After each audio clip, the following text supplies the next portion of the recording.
அனைவருக்கும் வணக்கம். இன்றைக்கி பார்த்திங்கன்னா முக்கியமான கரண்ட் அஃபேர்ஸ் பார்த்துடலாம். ஃபஸ்ட்டு, உலகின் முதல் ஏஐ அமைச்சரை நியமித்த நாடு எது அப்படின்னு சொல்லி கேட்டிருக்கிறாங்க. ஸோ அல்பேனியா அப்படிங்கிற ஒரு நாட்டில் தான் ஏஐ தொழில்நுட்பத்தை பயன்படுத்தி ஒரு அமைச்சரை நியமனம் பண்ணியிருக்கிறாங்க. அடுத்தது, வாக்குப்பதிவு இயந்திரங்களில் வேட்பாளர்களின் வண்ண புகைப்படம் எந்த மாநில தேர்தலில் அறிமுகம் செய்யப்பட உள்ளது அப்படின்னு கேட்டிருக்கிறாங்க. ஸோ பீகாரில் இன்னும் ஒரு சில மாதங்களில் சட்டமன்ற தேர்தல் நடக்க போகுது. ஸோ அந்த சட்டமன்ற தேர்தலில் வாக்குப்பதிவு இயந்திரங்களில் இதுவரைக்கும் வேட்பாளர்களுடைய சின்னங்கள் மட்டும்தான் பொருத்தப்பட்டிருந்துச்சு. ஸோ முதல் முறையாக வேட்பாளருடைய புகைப்படமும் அதில் இடம்பெறும் வகையில் நாங்கள் ஏற்படுத்த போகிறோம் அப்படிங்கிற மாதிரி இந்திய தேர்தல் ஆணையம் சொல்லியிருக்கிறாங்க. ஸோ இந்த இந்திய தேர்தல் ஆணையம் அப்படிங்கிறது நம்ம இந்திய அரசியலமைப்பில் எந்த பகுதியில் சொல்லியிருக்கிறாங்க அப்படின்னா பகுதி 15 சொல்லியிருக்கிறாங்க. ஆர்டிக்கல் 324 329 ஏ வரைக்கும் அதாவது தேர்தலை பற்றி சொல்லியிருக்கிறாங்க. இந்த இந்திய தேர்தல் ஆணையம் அப்படிங்கிறது நாட்டில் எந்தெந்த தேர்தலை நடத்துகிறாங்க அப்படின்னா சட்டமன்ற தேர்தல் நடத்துகிறாங்க, ஸோ மக்களவை தேர்தல் நடத்துகிறாங்க, குடியரசுத் தலைவர் தேர்தல், குடியரசு துணைத் தலைவர் தேர்தல், அதே மாதிரி மாநிலங்களவை உறுப்பினர் தேர்தல், இந்த எல்லா தேர்தலையும் நடத்துகிறாங்க. ஆனால் உள்ளாட்சி தேர்தலை அவங்க நடத்துறது கிடையாது. ஸோ உள்ளாட்சி தேர்தலை நடத்துவது எதுனா ஒவ்வொரு மாநிலத்திலும் இருக்கக்கூடிய மாநில தேர்தல் ஆணையங்க தான் உள்ளாட்சி தேர்தலை நடத்துகிறாங்க. இந்திய தேர்தல் ஆணையம் அப்படிங்கிறது எப்பொழுது ஏற்படுத்தப்பட்டது அப்படின்னா ஜனவரி 25, 1950 தான் இந்திய தேர்தல் ஆணையம் அப்படிங்கிறது நடைமுறைக்கு வந்திருக்கும். ஸோ அந்த தினத்தை கொண்டாடும் வகையில் ஜனவரி 25ஆம் தேதி ஒவ்வொரு ஆண்டுமே பார்த்திங்கன்னா தேசிய வாக்காளர் தினமாக நம்ம கொண்டாடிட்டுருக்குறோம். அடுத்தது, மணிப்பூர் உயர்நீதிமன்றத்தினுடைய தலைமை நீதிபதியாக நியமிக்கப்பட்டுள்ள சுந்தர் எந்த மாநிலத்தைச் சேர்ந்தவர் அப்படின்னு சொல்லி கேட்டிருக்கிறாங்க. ஸோ நம்ம தமிழ்நாட்டை சேர்ந்தவர் தான் இவர். மணிப்பூர் மாநிலத்தினுடைய உயர்நீதிமன்ற நீதிபதியாக தலைமை நீதிபதியாக நியமனம் பண்ணியிருக்கிறாங்க. சென்னை உயர்நீதிமன்றத்தினுடைய தலைமை நீதிபதியாக இப்போ யார் இருக்கிறாங்க அப்படின்னா தற்போது MM ஸ்ரீவஸ்தவா அப்படிங்கிறவர் இருக்கிறார். இந்தியாவினுடைய உச்சநீதிமன்றத்தினுடைய தலைமை நீதிபதியாக இருப்பவர் BR காவாய் அப்படிங்கிறவர் 52வது தலைமை நீதிபதியாக இருக்கிறார். அடுத்தது, ஆதரவற்ற குழந்தைகளுக்கான தமிழக அரசினுடைய ஒரு திட்டம் தான் அன்பு கரங்கள் அப்படிங்கிற திட்டம். இது எப்பொழுது தொடங்கப்பட்டிருக்கும் அப்படின்னா செப்டம்பர் 15, 2025. இந்த செப்டம்பர் 15 அப்படிங்கிறது அறிஞர் அண்ணா அவர்களுடைய பிறந்த தினம். ஸோ இந்த தினத்தில் தொடங்கப்பட்ட அந்த அன்பு கரங்கள் அப்படிங்கிற திட்டம் அதாவது பெற்றோரை இழந்து ஆதரவற்ற குழந்தைகளுக்காக மாதம் 2000 ரூபாய் வழங்கக்கூடிய ஒரு திட்டம் தான் இந்த அன்பு கரங்கள் அப்படிங்கிற திட்டம். ஸோ நம்ம தமிழ்நாடு கவர்மெண்ட்டை பொறுத்தளவுக்கு செப்டம்பர் 15ஆம் தேதி அப்படிங்கிறத ஒவ்வொரு ஆண்டுமே நிறைய திட்டங்கள் கொண்டு வந்துட்டுருக்குறாங்க. ஸோ அந்த வகையில் தான் இந்த ஆண்டு செப்டம்பர் 15ஆம் தேதி அன்பு கரங்கள் அப்படிங்கிற திட்டம் கொண்டு வந்திருக்கிறாங்க. மாதம் 2000 ரூபாய் வழங்கக்கூடிய ஒரு திட்டம். அவங்களுடைய 18 வயசு வரைக்கும் கொடுக்க போகிறாங்க. அடுத்தது, குடியரசு துணைத் தலைவர் தேர்தல் வரலாற்றிலேயே அதிக ஓட்டுகள் வித்தியாசத்தில் வெற்றி பெற்றவர் யார் அப்படின்னு கேட்டிருக்கிறாங்க. ஸோ KR நாராயணன் அப்படிங்கிறவர் தான் இவர். நம்ம தமிழ்நாட்டை சேர்ந்தவர்.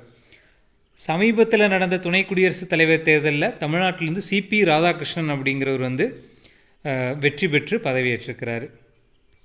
துணை குடியரசுத் தலைவரை பொறுத்தளவுக்கு ஸோ அவர் மாநிலங்களவையினுடைய தலைவராகவும் வருவார். அடுத்தது, ஸோ மாவட்டத்தை பற்றி கொடுத்துருக்குறாங்க. ஸோ நம்ம தமிழ்நாடு மாநிலம் உருவான போது, அதாவது நவம்பர் 1, 1956 மொழிவாரி மாநிலங்கள் பிரிக்கப்பட்டது இல்லையா, அப்போது பார்த்திங்கன்னா தமிழ்நாட்டில் மொத்தம் எத்தனை மாவட்டங்கள் இருந்துச்சு அப்படின்னா 13 மாவட்டங்கள் இருந்திருக்கும். தற்போது 38 மாவட்டங்கள் இருக்குது. ஸோ அதில் கடைசியாக உருவாக்கப்பட்ட மாவட்டம் அப்படிங்கிறது மயிலாடுதுறை தான் கடைசியாக உருவாக்கப்பட்ட ஒரு மாவட்டம். ஸோ நாகப்பட்டினம் டிஸ்ட்ரிக்டிலிருந்து பிரிச்சிருப்பாங்க. அடுத்தது, தமிழ்நாட்டின் மாநில மரம் ஸோ பனைமரம், அது இந்தியாவினுடைய தேசிய மரம் அப்படிங்கிறது ஆலமரம். இந்த ஆப்ஷனில் கொடுத்துருக்கக்கூடிய மா, பலா, வாழை அப்படிங்கிறது முக்கணிகள் அப்படின்னு சொல்லுவாங்க. அடுத்தது, ஆசியாவின் முதல் பெண் ரயில் இன்ஜின் டிரைவராக சுரேகா சங்கர் யாதவ் அப்படிங்கிறவங்க நியமனம் பண்ணியிருக்கிறாங்க. இவங்க எந்த மாநிலத்தை சேர்ந்தவர் அப்படின்னா ஸோ மகாராஷ்டிராவை சேர்ந்தவங்க தான். அதே மாதிரி விவசாயிகள் தற்கொலையும் முதலிடத்திற்கக்கூடிய மாநிலம் எது அப்படின்னு கேட்டாங்கன்னா ஸோ மகாராஷ்டிரா தான். தமிழ்நாடு அதில் விவசாயிகள் தற்கொலையில் 5ஆம் இடத்துல இருக்குது. அடுத்து இந்தியாவில் தற்போதுள்ள அங்கீகரிக்கப்பட்டுள்ள தேசிய கட்சிகளின் எண்ணிக்கை கேட்டிருக்கிறாங்க. இந்தியாவில் தற்போது 6 கட்சிகள் வந்து தேசிய கட்சியாக இருக்குது. அது என்னென்ன கட்சி அப்படின்னு சொல்லி பார்த்தீங்கன்னா, ஸோ பிஜேபி, இன்னொன்று காங்கிரஸ், அதுக்கப்புறம் சிபிஐயில் மார்க்சிஸ்ட் கம்யூனிஸ்ட்டு, அதுக்கப்புறம் தேசிய மக்கள் கட்சி, அதுக்கப்புறம் பகுஜன் சமாஜ் கட்சி, அதுக்கப்புறம் ஆம் ஆத்மி. இந்த 6 கட்சிகள் வந்து தேசிய கட்சிகளாக அங்கீகரிச்சிருக்கிறாங்க. நம்ம தமிழ்நாட்டில் தற்போது எந்தெந்த கட்சிகள் வந்து மாநில கட்சி அந்தஸ்தில் இருக்குது அப்படின்னா, ஸோ டிஎம்கே, ஏடிஎம்கே, நாம் தமிழர் கட்சி, விடுதலை சிறுத்தைகள், அதற்கப்புறம் பார்த்திங்கன்னா தேமுதிக, அதுக்கப்புறம் பாட்டாளி மக்கள் கட்சி. இதெல்லாமே மாநில அந்தஸ்தில் இருக்கக்கூடிய கட்சிகளாக இருக்குது நம்ம தமிழ்நாட்டில்.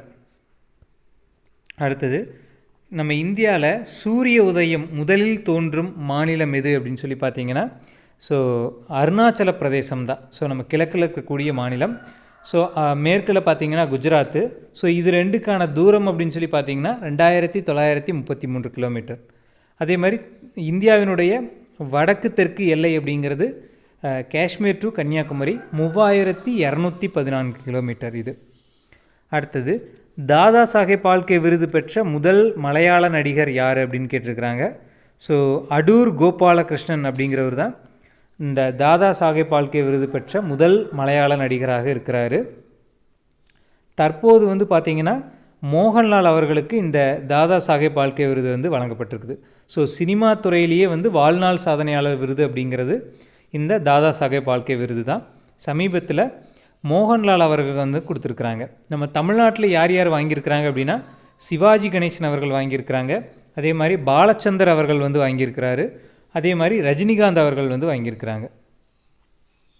அடுத்தது, ஒரே நாடு ஒரே வரி என்ற நோக்கில் ஜிஎஸ்டி அப்படிங்கிறது எப்பொழுது அமல்படுத்தியிருப்பாங்க அப்படின்னா, ஜூலை 1, 2017, 27 கிடையாது, 2017 வந்து அறிமுகம் பண்ணியிருப்பாங்க. இது எந்த சட்டத்திருத்தத்தின் மூலம் கொண்டு வரப்பட்டது அப்படின்னா, 101வது கான்ஸ்டியூஷன் அமெண்ட்மெண்ட் ஆக்ட், 101வது அரசியலமைப்பு சட்ட திருத்தத்தின் மூலமாக ஜிஎஸ்டி அப்படிங்கிறது 2016 கொண்டு வந்திருப்பாங்க. இது நடைமுறைப்படுத்தினது ஜூலை 1, 2017 வந்து அறிமுகம் பண்ணியிருப்பாங்க. ஸோ அப்போது வந்து பார்த்திங்கன்னா 5%, 12%, 18%, 28%ன்னு மொத்தம் 4 ஸ்லாப் வந்து இருந்திருக்கும்.